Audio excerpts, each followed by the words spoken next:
For the first time this season, can Indiana basketball handle a lesser opponent? You are Locked On Hoosiers, your daily podcast on the Indiana Hoosiers. Part of the Locked On Podcast Network, your team every day.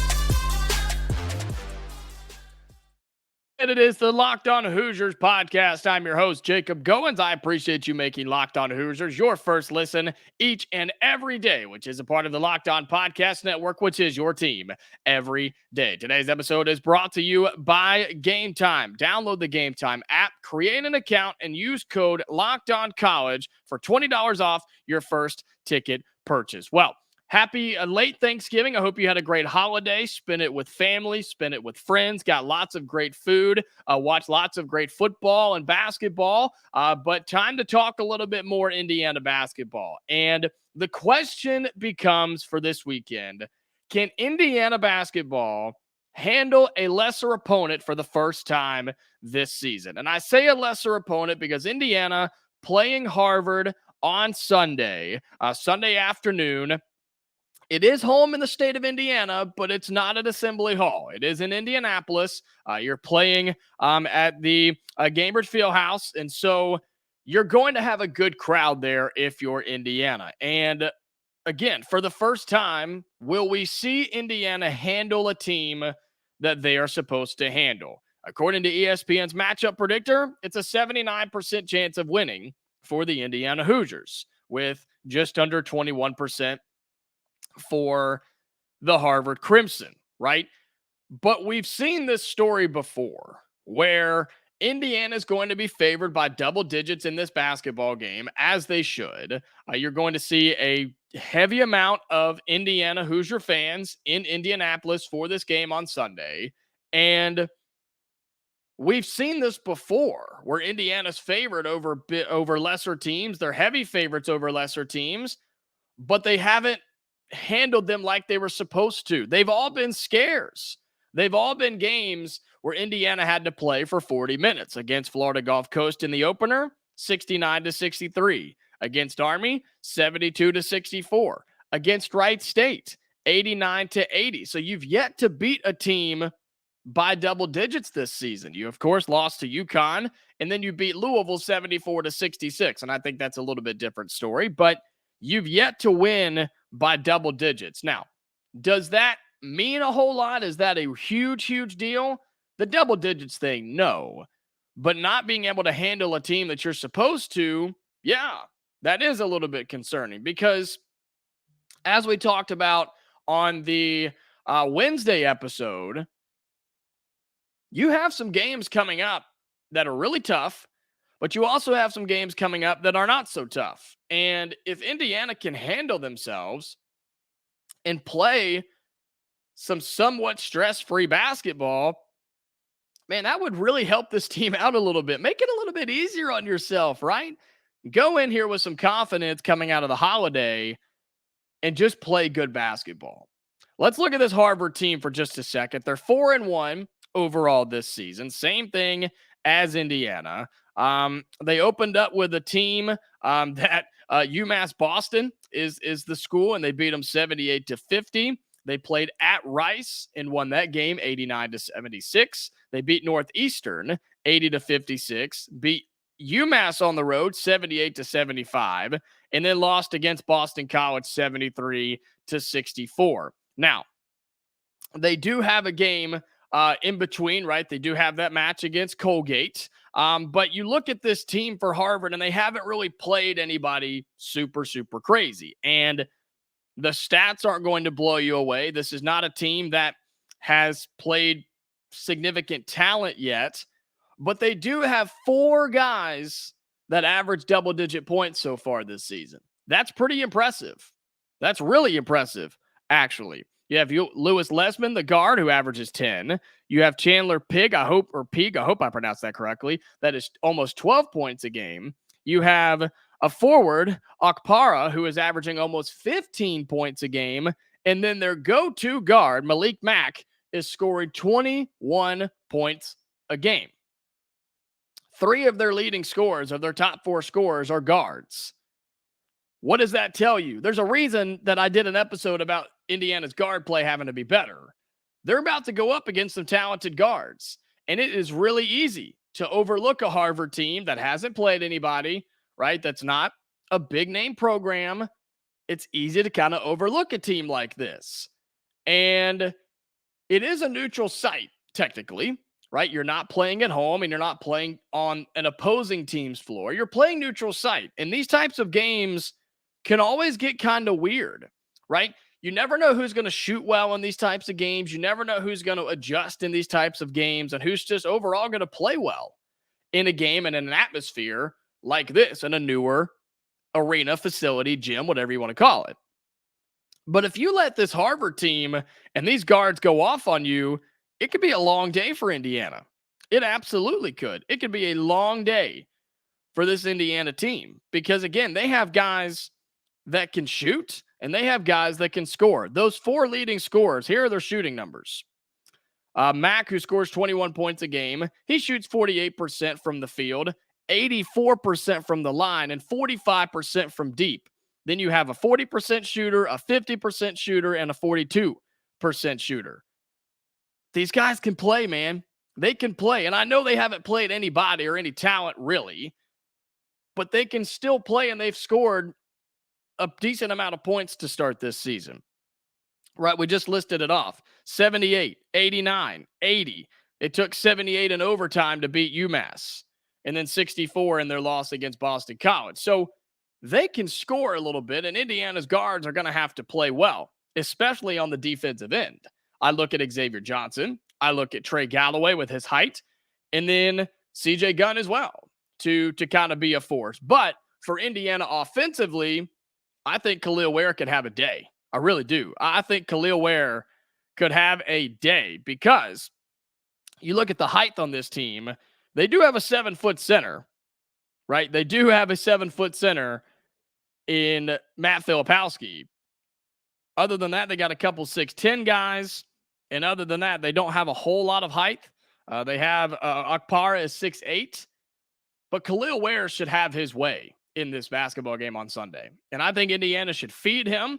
I think they should give him the basketball basically until they stop it. We've talked about this before. Khalil Ware has to be that guy. I think all the starters should play well. I think this should be a game where the bench gets significant minutes.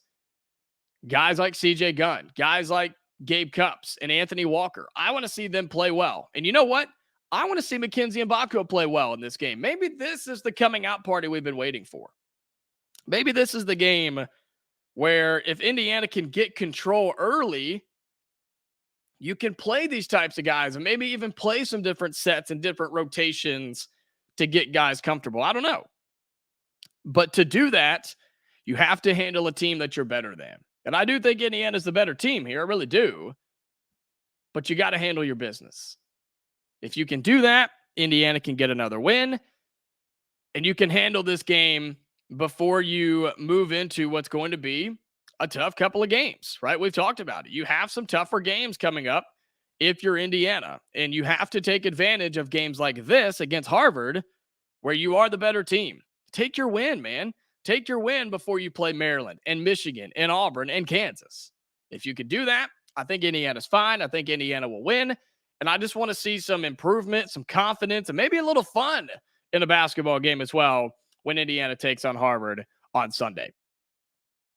Well, coming up, we'll talk about the latest bracketology and where the Hoosiers stand right now. Lots of basketball to still be played, but where the Hoosiers are being predicted according to Joe Lunardi and ESPN's bracketology. We'll take a look at that coming up in just a second.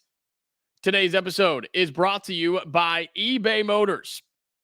Passion, drive, and patience. What brings home the winning trophy is also what keeps your ride or die alive. eBay Motors has everything you need to maintain your vehicle and level it up to peak performance, from superchargers, roof racks, exhaust kits, LED headlights, and more. Whether you're into speed, power, or style, eBay Motors has got you covered. With over 122 million parts for your number one ride or die, you'll always find exactly what you're looking for. And with eBay Guaranteed Fit, your part is guaranteed to fit your ride every time or your money back. Because with eBay Motors, you are burning rubber, not cash. With all the parts you need at the prices you want, it's easy to turn your car into the MVP and bring home that win. Keep your ride or die alive at ebaymotors.com. Eligible items only, exclusions apply. eBay guaranteed fit only available to U.S. customers. Well, let's take a look at the latest bracketology from ESPN's Joe Lunardi. I know there are some differentiating opinions about Joe Lunardi and his bracketologies and around different fan bases when it comes to the Big Ten and other schools. But here's the reminder. Okay, here's the reminder. Throughout the year, Joe Lunardi does his updated bracketology, and this is updated as of this week. So I know there's a lot of big tournaments going on, a lot of these feast week games going on, so that will definitely impact this at some way, shape, or form. But he's trying to predict what the tournament committee is going to do. These are not just his projections. He is predicting what the tournament committee is going to do. And so keep that in mind. I know it is late November. I know we have a lot of basketball to play. But it is interesting to kind of see where some teams stand right now, including Indiana, including a lot of Big Ten schools, and kind of the conference breakdown as well. So this was, as of this week, for bracketology on ESPN from Joe Lunardi. Kansas is a 1 seed. Purdue is a 1 seed. Arizona is a 1 seed. And Tennessee is a 1 seed. And what's crazy is 3 of those 1 seeds are playing in the Maui Invitational and have played in the Maui Invitational this week. Isn't that wild? Isn't that crazy? What a stacked tournament that was. A lot of fun there. Played actually in Honolulu, I think, with the things going on. So still a great tournament, always a lot of fun. But those are your 1 seeds. Okay, here's where things start to get interesting. You look at who's on the bubble right now in the NCAA tournament, according to bracketology.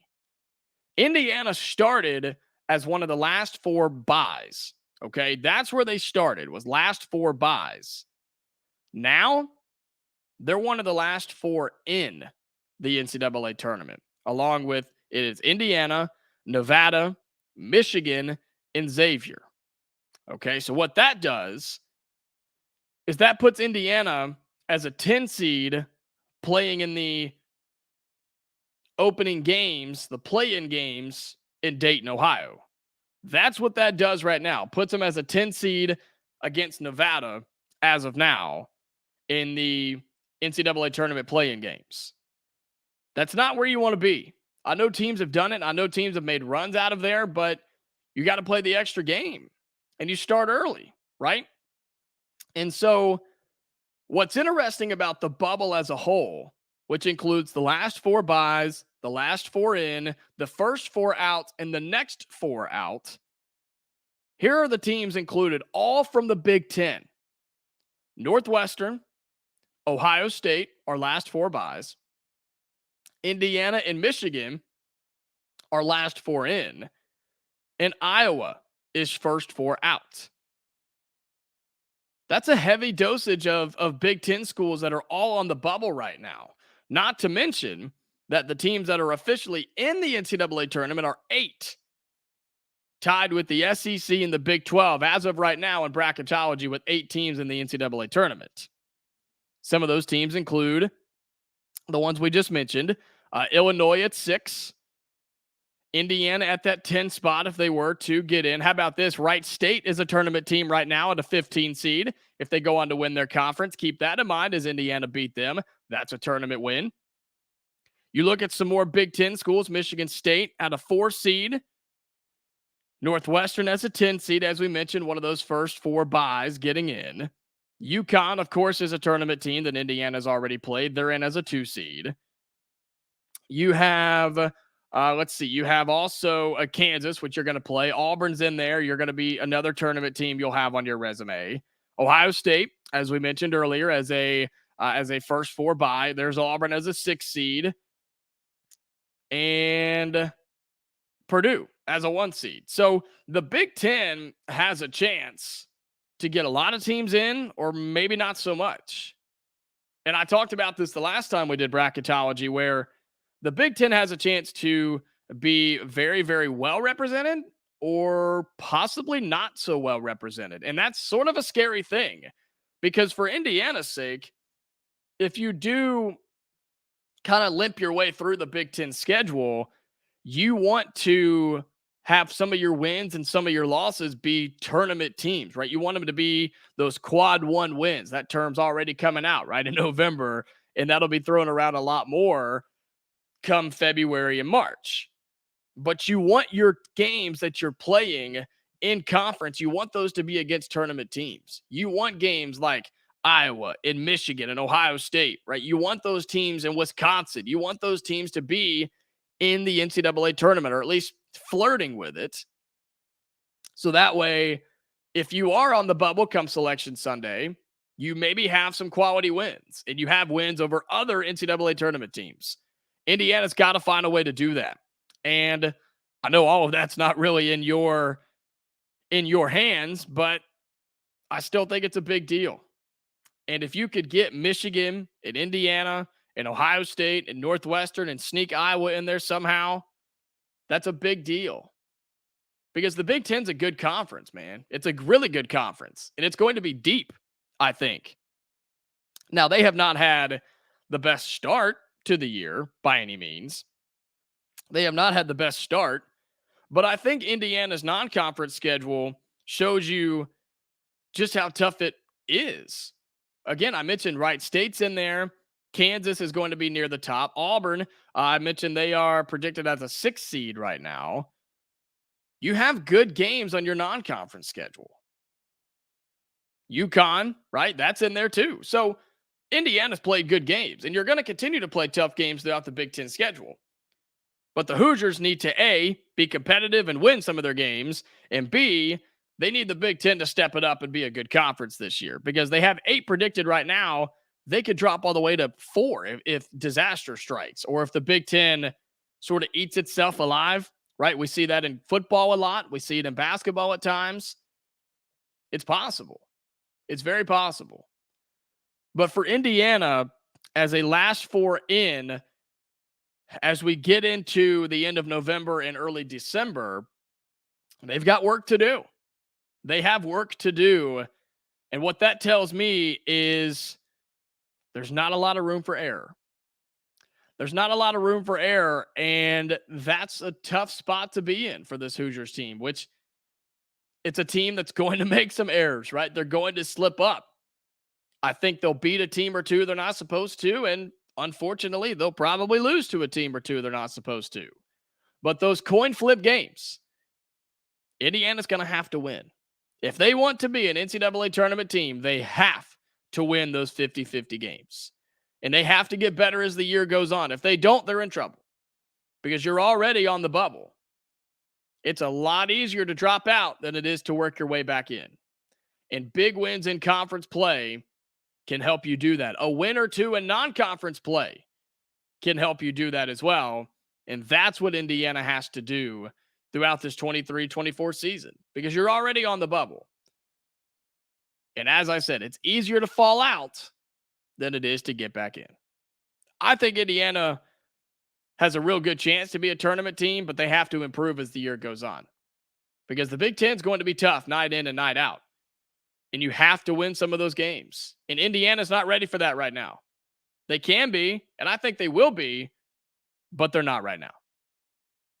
That's a look at the latest bracketology. Again, that's as of this week. It will change so much over the next 4 months. It's not even funny, right? That is a projection and a prediction of what it could look like come Selection Sunday. We still have what? December, January, February, March. We still have 4 months, 3.5 months, whatever, until Selection Sunday. There's a lot of games to be played before then. So don't worry. It's going to change a lot before then. But wanted to give you sort of an idea of what we're looking at here after Thanksgiving at the end of November. Well, coming up on Locked On Hoosiers, we will take a look around Indiana athletics. That includes football. We'll talk a little men's soccer, women's basketball as well. Kind of get you caught up on everything in Hoosier athletics. That'll be in just a second. Today's episode is brought to you by Game Time. Game Time. You got to download the Game Time app. If you have ever had a miserable ticket buying experience to sporting events or concerts, then check out the Game Time app. You should not have to worry when you're buying tickets to your next big event.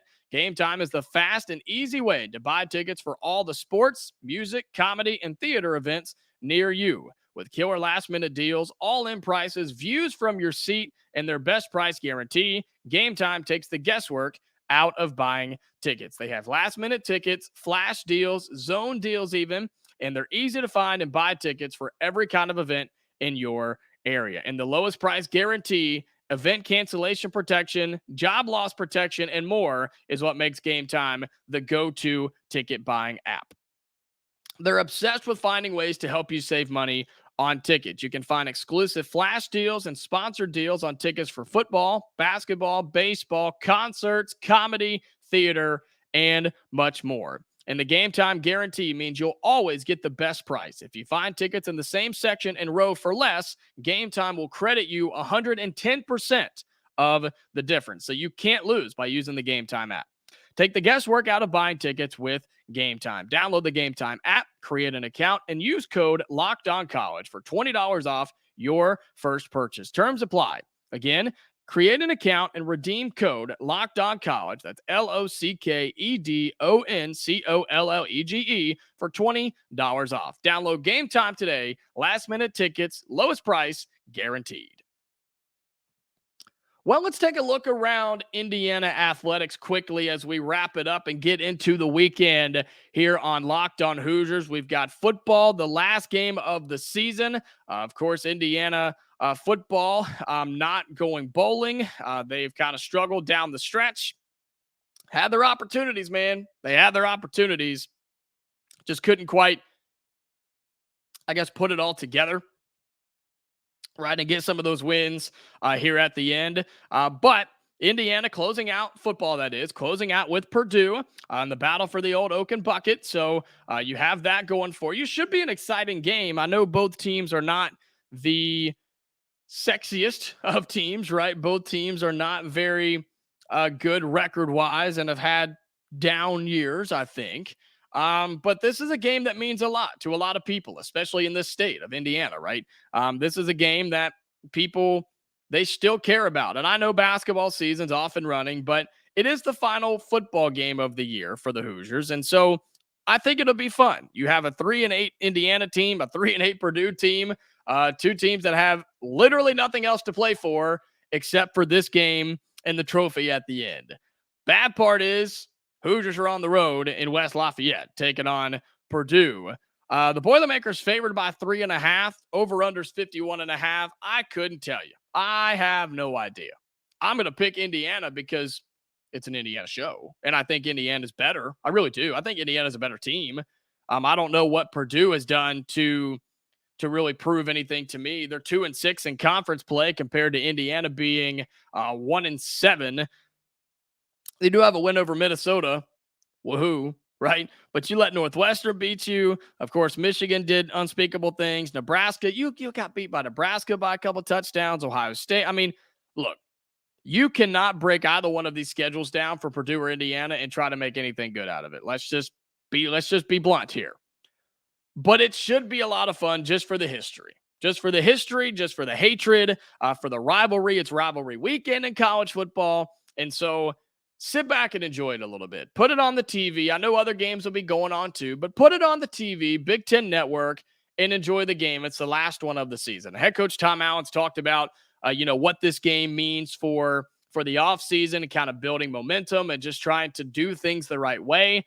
And so, yeah, I think a win over Purdue to end the year would be big. I really do. I think it would be big for the Hoosiers to get that fourth win, your second conference win, and your win over the rival Purdue. Do they get it? I think so. I think they do. If they can continue to throw the ball around a little bit, and I think their defense is better than Purdue's, and I think those two things will allow the Hoosiers to win. So give me Indiana on the road against Purdue on Saturday for the final football game of the season for the Indiana Hoosiers. Want to update you on a couple of other things going on as well.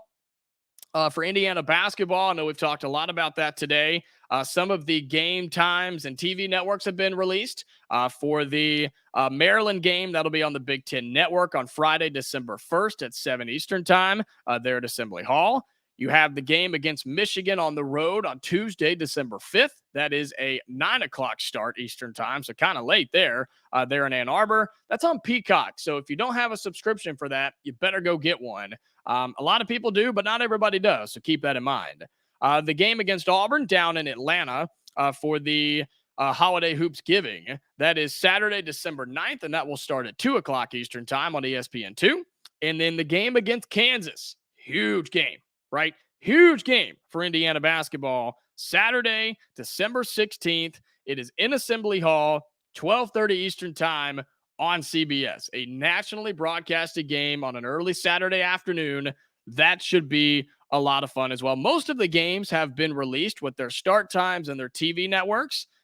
So keep that in mind. You can go find that online wherever. Most of the games, not all, but most of the games have been released in their TV times and their TV channels. So be sure that you go and check that out.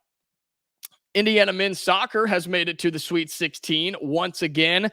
They're on a heck of a run over the last year, a handful of years. I think 8 years is what they're on now, a streak of getting to the Sweet 16. So a big overtime win for the Indiana men's soccer team. So shout out to them, and we wish them the best of luck as they continue to make a push for another run in the NCAA tournament and try to bring home a national championship here to Bloomington. Wanted to shout them out. And then an update on the top 25 ranked Indiana women's basketball team, currently ranked 21. They are 3-1 in play, and they actually are playing Tennessee, the top 19 ranked Lady Vols, on Thanksgiving. So keep that in mind. This has been recorded before that. Just want to be honest with you here. So that should be a lot of fun. I know Indiana struggled against Stanford in that game early in the season, but they've turned around and done what Indiana's supposed to do. Dropped 112 on Murray State, and then blew out Lipscomb 77-44. That was more of a defensive game than anything. So I'm excited about the game. I'll have the women's game on Thanksgiving. So looking forward to that. And then looking forward for the rest of their non-con play, Princeton, Maine, and then Stetson is what happens for Indiana women's basketball. So outside of the Tennessee game, shouldn't have any problems. And then you get a Big Ten game, 2 more non-cons, and then you're fully into Big Ten play. So we'll keep you updated on that women's team, man. They're a lot of fun. They are really, really good. I think they're going to bounce back like they should.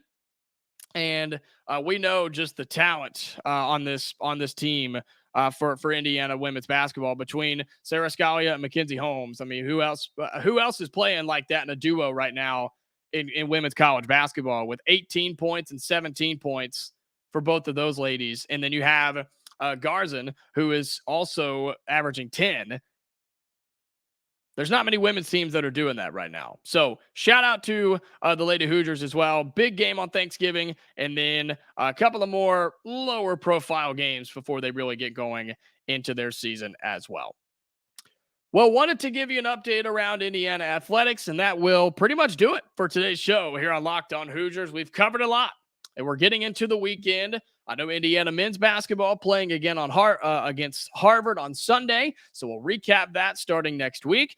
And we'll have some days where there aren't any games, so we'll get to have some fun conversations and maybe make some bold predictions as we're getting underway in this 2023-2024 season. But enjoy the rest of your holiday weekend. I appreciate you making Locked On Hoosiers your first listen each and every day, which is a part of the Locked On Podcast Network, which is your team every day. Reminder, go and check out the Locked On Sports Today 24/7 streaming channel on YouTube. It is super, super cool. Locked On Sports Today is here for you 24/7, covering the top sports stories of the day with the local experts of Locked On, plus our national shows covering every league. Go to Locked On Sports Today on YouTube and subscribe to the first ever national sports 24/7 streaming channel. Go check them out. Drop them a subscribe. They'd really appreciate it. Make sure you subscribe to our show here on Locked On Hoosiers as well. If you're on YouTube, like the video, subscribe. It helps us out a ton. If you're on any podcasting platform, we're free and available wherever you get your podcast. Subscribe if that's an option there. Turn on notifications everywhere. That way you know when we post new episodes. Follow us on X, right? At Locked On Hoosiers. Just search it. You'll find it. You can follow me on X as well at Goins2Jacob. That's Goins, the number 2, Jacob. And until next week, have a great weekend, Hoosier fans. Stay safe, and I'll talk to you later.